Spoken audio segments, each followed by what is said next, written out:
Hello there, you beautiful people, and welcome to this video where you're going to learn about an incredibly important tool that comes pre-packaged with Python, called IDLE.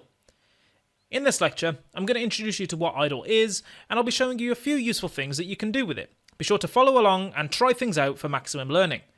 But by the end of this lecture, you'll know what IDLE is, how to open it, and how it can help you when programming Python. So what's IDLE? Well, IDLE is basically the program that we're going to be using to write Python code. But more precisely, IDLE is Python's very own interactive developer environment, or IDE. And what's an IDE? Well, that's just a fancy word for a useful text editor that makes it easier to program in a certain programming language. So IDLE's Python's built-in IDE. And what we're going to use IDLE for is to run Python programs and write files known as Python scripts. Now don't worry if you don't know what they are, we're going to see plenty of them as we go through this lecture. But for now, let's just learn how to open IDLE. Alright, so if you're on Windows, just go to the Start menu and type IDLE in the search bar. There'll be a similar way to do this on Mac and Linux, so if you're on either of those, don't worry about it, it's pretty straightforward. Just click on the icon that pops up to open IDLE. If you see a window like this, then congratulations! You've successfully opened IDLE for the very first time. So let's have a quick look around. The most obvious thing that we see on here is this big box with some official looking text at the top. Now this box is what's known as the Python shell. Strange term, shell, but it's likely familiar to people who use Mac and Linux regularly, but it might be unfamiliar to those of you who are using Windows. But for now, just understand that whatever you type here will be interpreted by Python as a command. Along the top, you'll see the sexy IDLE toolbar. Okay, and there's two main options I want to show you at this point. I'm not going to deep dive into everything. First of all, we have the File tab. Now in here, you'll notice you can create new files, you can open files, save files, amongst other things. These files that IDLE is talking about are what are known as Python scripts. We'll be creating one of those in this video, but let's continue to explore IDLE's toolbar for now. So the second thing that I want to show you is under Python's Help tab. You'll notice that under this tab, there is this option here that says Python Docs. Now this documentation is incredibly useful and is also available at https://docs.python.org/3. You can just Google Python documentation, it'll come straight up. Oh, by the way, the reason my text is absolutely massive is because I've made it this big so it's easier for you guys to see on the video. If you want to have it this size or something similar, then what you have to do is just go up to Options, Configure IDLE. This thing will pop up, and I just picked the Lucida Sans, probably saying that all kinds of wrong, but the Lucida Sans type and size 22, and that's why it's so big. So if your text is much smaller, that's because you got the defaults and nothing's broken, don't worry. But that's enough faffing around for now. Let's actually do some programming, shall we? Right, now let's look back at the Python shell, this big thing here with these three arrows. In this shell, we can run what are called Python commands. For example, if I type 1 + 1, you know we're going to start complicated, in this shell and press enter, Python gives me back the number 2. Pretty cool, right? I want you to give that a go. Just pause this video and give it out a try for yourself. Type in the shell 1 + 1 and press enter. Don't worry, I'll wait. Okay, so hopefully you gave that a go and you got similar results. If you did, then congrats, that was your very first line of Python code. Give yourself a pat on the back. They won't always be that easy. So what you just did was an example of a Python command. You have the command of add together 1 and 1, and Python shell interpreted your command and gave you back the answer 2, or returned the answer 2. So that's pretty cool, right? But the issue here is, what if we wanted to do this command over and over again, or we wanted our code to be reusable? It's kind of a pain to do that at the moment, right? I mean, like, if I wanted to use this, I'd have to go up here, copy it, and then maybe paste it on here and press enter again. I know it's only 1 + 1, but you get the idea. Well, to make our code reusable, we use Python scripts. Python scripts are files that we can store commands in. And scripts are just like scripts in real life, right, that actors use. You read them from top to bottom, and you can read them over and over again. They can also be copied, pasted, and moved around, and even shared with your friends. In fact, it's possible with scripts for someone on the other side of the world to get a copy of your code and be able to run it and get exactly the same result. Talk about high tech. So let's go ahead and create a Python script.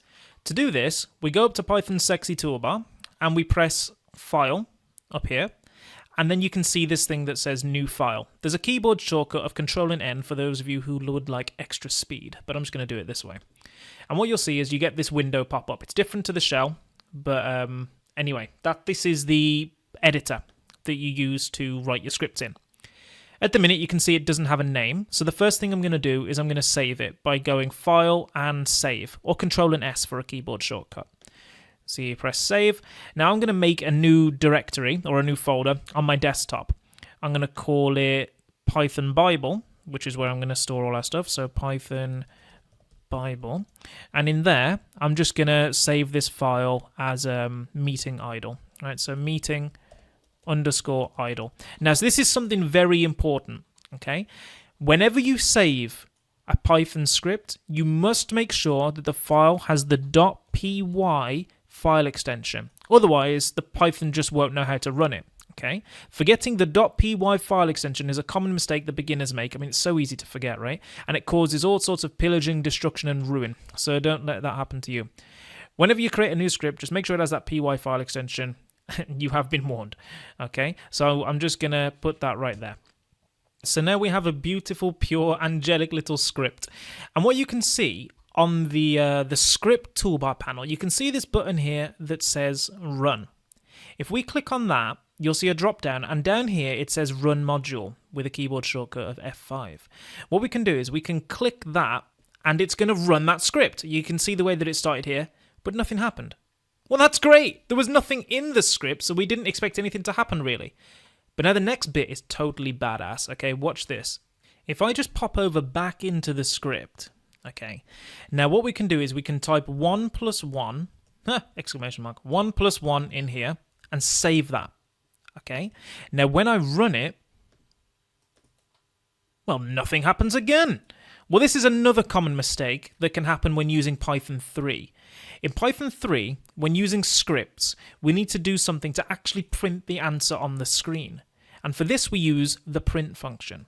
Okay, so in here, instead of just typing 1 + 1, I can type print, open brackets, open parentheses here, and put 1 + 1 inside.